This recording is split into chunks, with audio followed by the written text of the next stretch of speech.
Welcome back, everyone, to this Let's Play the Old Stream Farm with Water the Nation's Rage.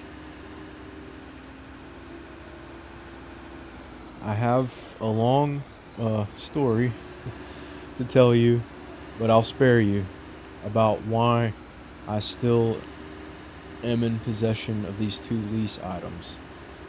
Turns out, I'll try to make it short. Turns out, yesterday it was kind of late. I was pretty tired.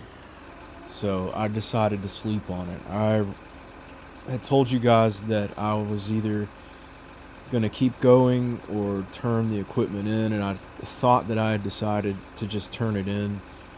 But it turns out that I just went straight to sleep last night and decided to sleep on it, and woke up this morning refreshed and recharged, and I changed my mind. Decided to just keep going, and so that's what I've been doing. If you take a look at my money up there at the top right hand corner, it has almost doubled since yesterday. I've been going pretty much non-stop with these trees. As you can see, there's quite a bit of wood to pick up at this point. I am changing my method just a little bit. I'm actually not taking all of these to the sawmill on the log truck. I'm gonna leave the small ones behind, and I'm just gonna throw those in a chipper.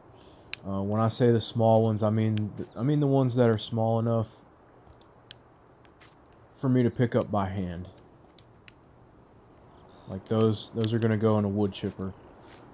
And well, these big logs, these are the ones where all the money is, okay? So I've cut so many trees down at this point that I'm making that conclusion, I'm making that decision that, you know, the only ones that I'm going to bother with to actually haul to the sawmill are going to be the bigger logs, like these here.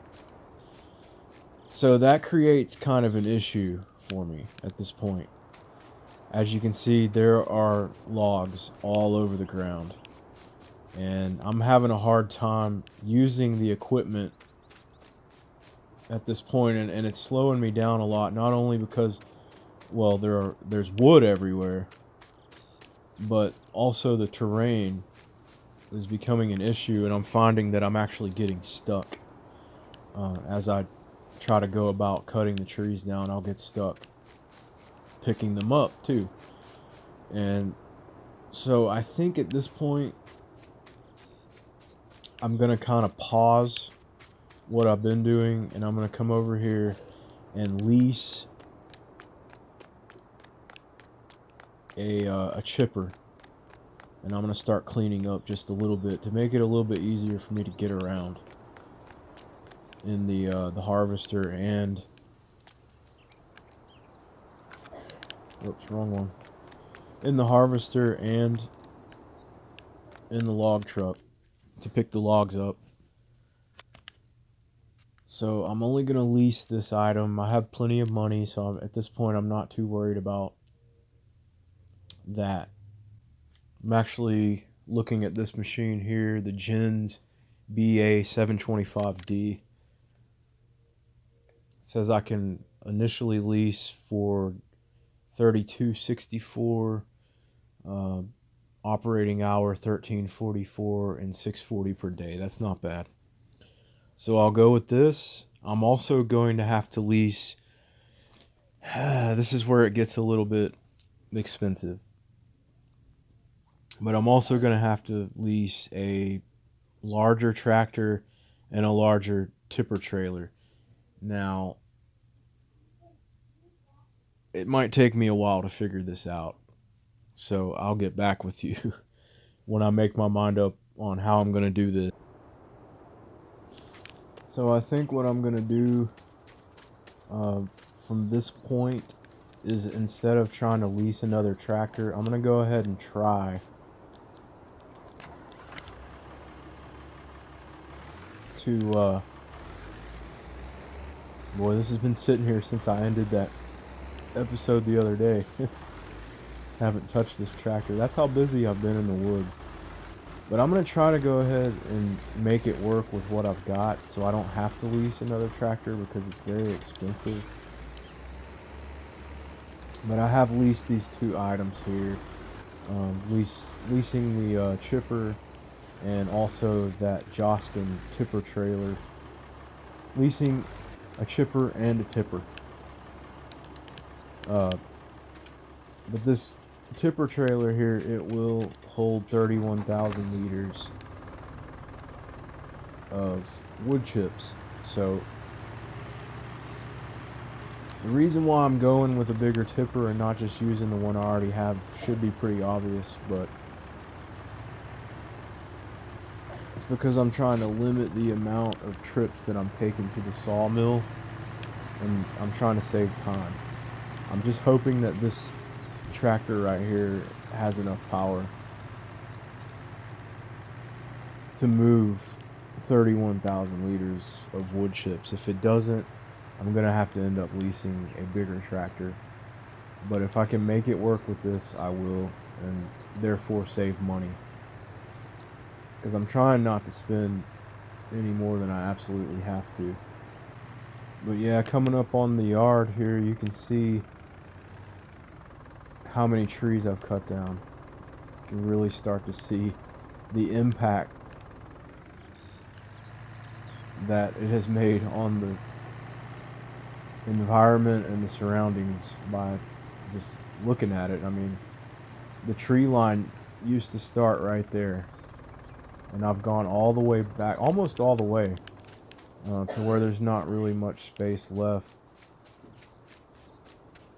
between the edge of my property, or between the edge of where I haven't gotten yet and the edge of my property. See, the store's right over here. This part right here, it's actually not part of the map. I can't access that over there.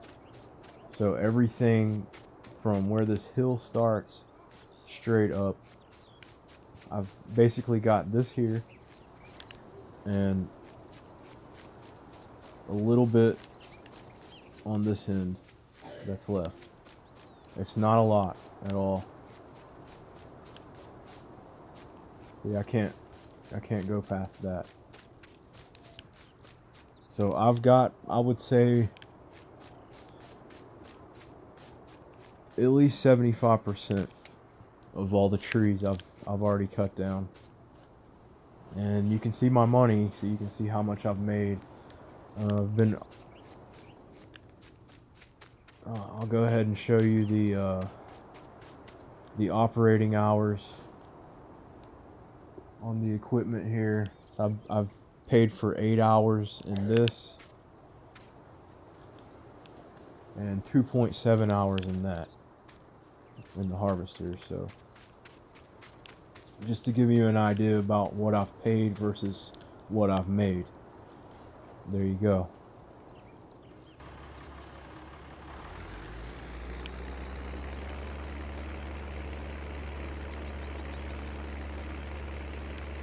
This wood chipper is heavy, and this tractor doesn't like it.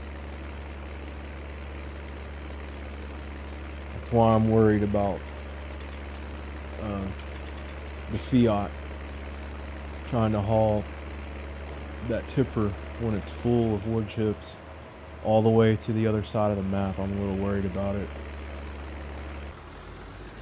But, I mean, just from looking at this, the way it stands, as soon as I terraform the land right here, it's actually going to end up being very, very nice. It's going to be a nice space to put a house and to put animal pens and sheds and whatever else I can fit in the area itself. It's going to be nice. And for all the environmentalists out there that are upset with me for cutting all the trees down, don't worry, I'll plant some more. I'll replace them. Alright, I'll give you guys a little demonstration on how this chipper here works. In order for it to actually work, you have to have a container underneath this conveyor belt here, or it won't run. So you just back whatever you're going to put the wood chips in, you just back it in right there. And then you actually jump into the chipper. Don't ask me where he's at or how he got in there, but apparently my guy is inside of this thing. And I'm going to turn it on. And turn on the crusher. That's what it says. You know, turn on wood crusher. Alright, then you jump out of it. It is running now. You can see the belt moving. And then you just simply take the wood,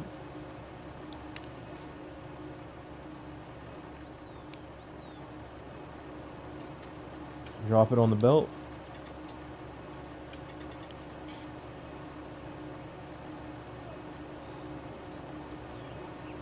sometimes it might, there it goes, and it's gonna run through it, become wood chips, and they're gonna fall into the tipper here and begin to stack up. So that's what I'm gonna do now. Start loading this up. Alright, check out the load. And I want to mention something here. I just figured out something, how you can actually load more into the back of this thing. When you start getting close to the top, like the very top, the best thing to do is come down and try to get it as flat as you can, but don't let go of the log, and then restrap it before you let go of the log. Then open your claw up and just raise up, and you can get, I mean, this is probably the best load that I've gotten so far. I mean, it's over the top of the prongs there. That's actually a really, really good load. This one might actually be the best one I've ever done. And by the time it's over with, we might be looking at $50,000 plus for this. Let's go to the sawmill and see how much we get for this load. Okay. Moment of truth here. What we've all been waiting for. How much? $53,475.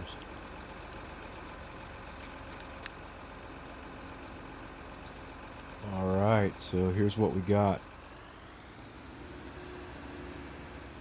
There might be some more pieces hiding out there. I'm sure there probably are. But for now, I'm going to go with this. We're going to get this stuff chipped. I'm going to do the best that I can to load this stuff up. This may or may not work. This is going to take some real skill with this arm. But you see how many little individual logs are loaded in this thing. Most of those I picked up one by one, because that's just the way it happened. So this has been an incredible amount of work, to say the least, but it's paying off, and we're definitely gonna have, we've actually got more money now than we did when we first started the series. We started out with $500,000, and well, it didn't take long to spend that, so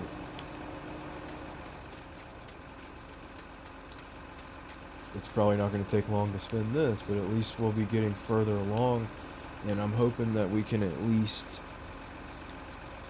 start an actual farm after this. That's what my plan is. That's why I took it this far. And I'm glad I took the store owner. I'm glad that I took his advice because it's paying off now. It was a lot of hard work, but this is going to set me up for the long haul and actually get us somewhere in the series to where we can finally start legitimately farming.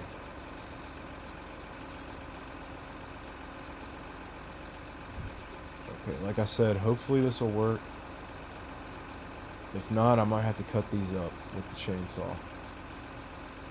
Let me see what I can do here, though. Alright, change of plans. On second thought, this might be more trouble than what it's worth. It's not working out quite how I imagined it to. So, I'm just gonna take these to the sawmill and sell them. It's not really worth it to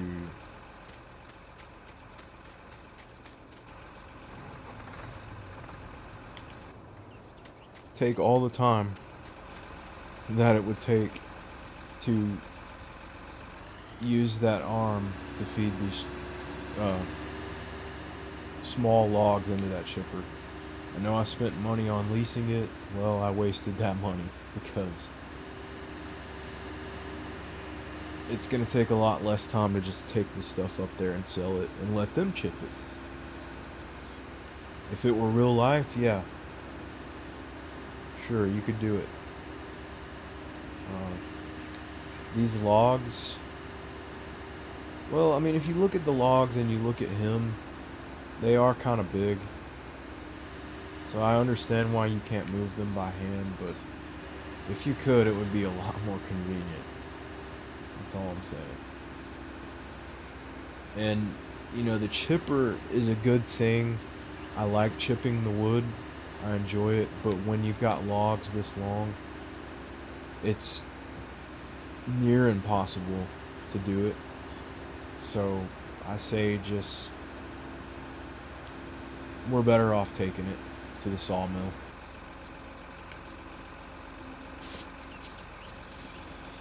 So, on our way back to the woods to continue our work, I figured now is a good time to go pick up some fuel, and I figured we can get a better look at the rest of the map while we're doing this.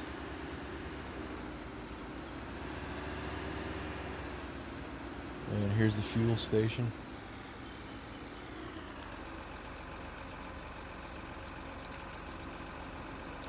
Ding ding.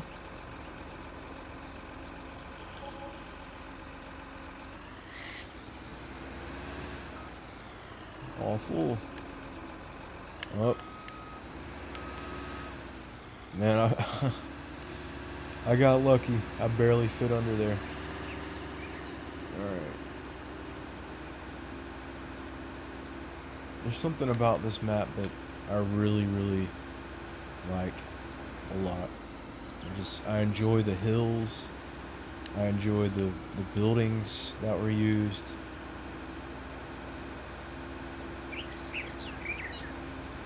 I can't remember where this is supposed to be. I know it's somewhere in Europe. But yes, I love the textures. I love the usage of water, and like, look at that bridge right there. It's really cool. The person behind me does not appreciate the fact that I'm looking at the bridge and not moving, so yeah, I guess we'll take the scenic route home. So I have yet to have shown you guys this side of the map, so here we go.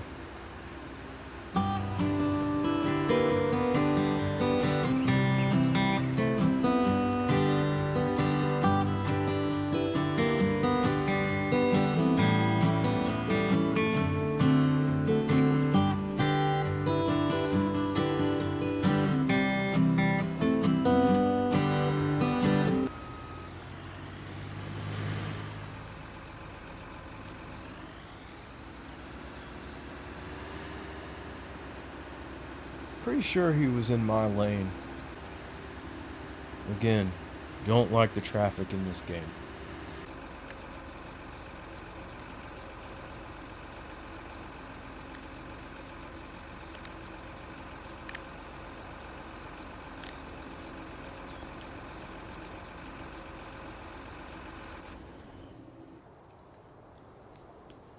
Alright, well, I'm pretty happy with the way things have been going so far. I bought this stump grinder. I've been spending the past few minutes trying to grind down each and every stump from each and every tree that I cut down.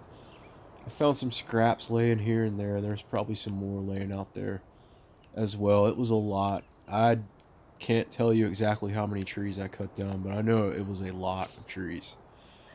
And for my money to be where it is right now, yeah, that remember 2 days ago, in fact, not even 2 days ago, but yesterday, I believe it was either yesterday or the day before, I had $40,000 to my name after I purchased the greenhouse and the manure pit, which I already sold.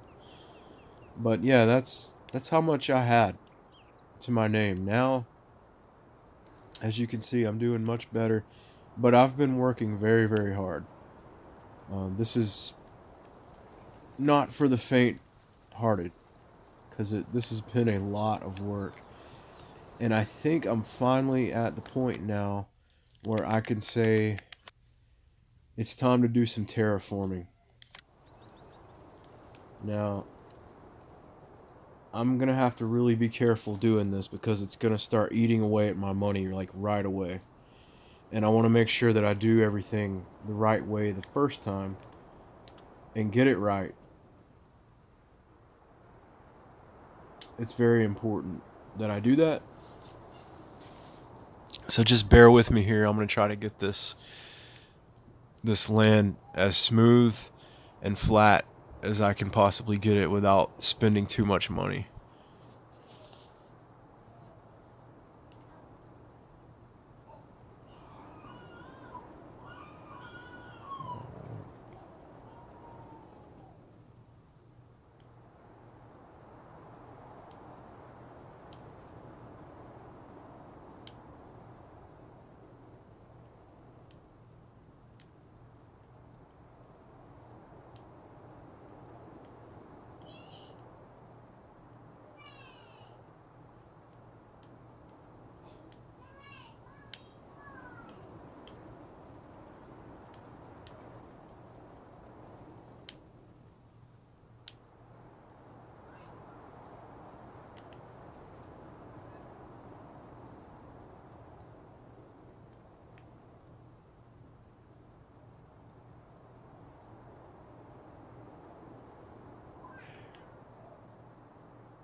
Okay.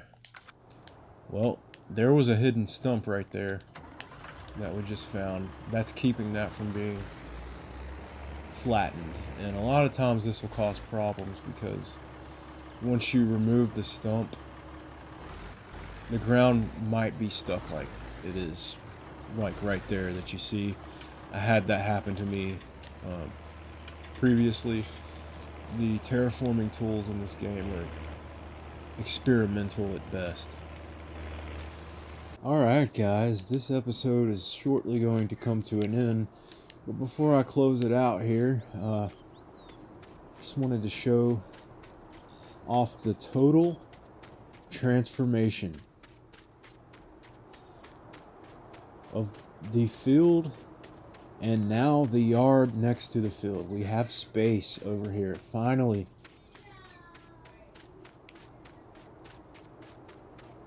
How about that? What do you guys think? So, pretty much what we can do now, our options are very vast at this point. We have plenty of money. Even after terraforming and doing what we had to do there, we still have plenty of money. As I said before, there's still this section of trees here going back toward the store. It's a little confusing the way this is shaped because it doesn't exactly fit to the map. So it's a little confusing the way it works. Like there's an invisible wall that you can't go past right here, and that's just the way that it's set up, which is fine. But yeah, we still have a thin layer of trees that can come down, and I'm probably going to take these trees down, terraform the rest of it.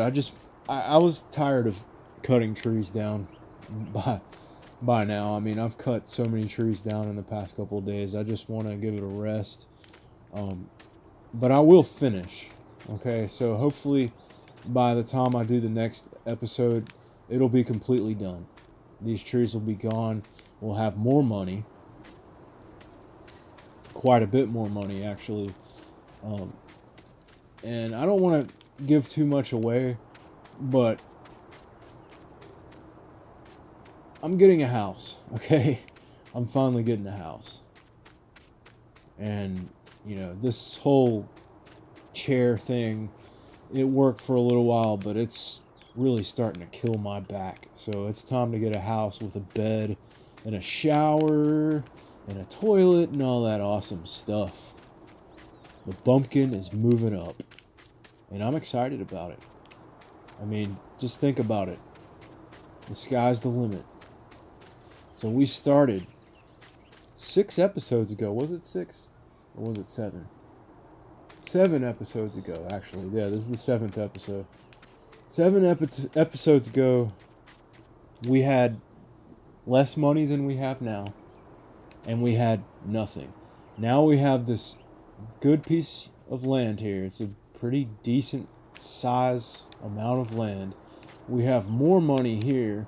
We have equipment that we've already paid for the biggest part of, the greatest part of, to lease, that I'm not going to turn in yet until I get this done.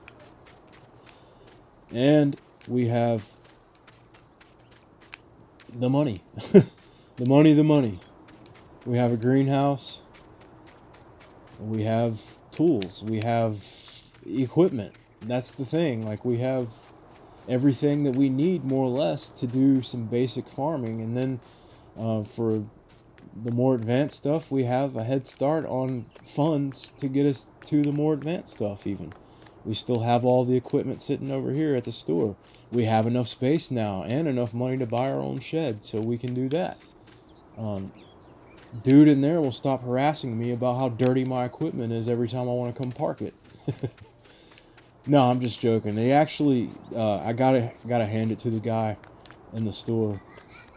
He knows what he's talking about. I guess when he saw me, he just made a good judgment. He saw that I had the ambition, the charisma to get this done.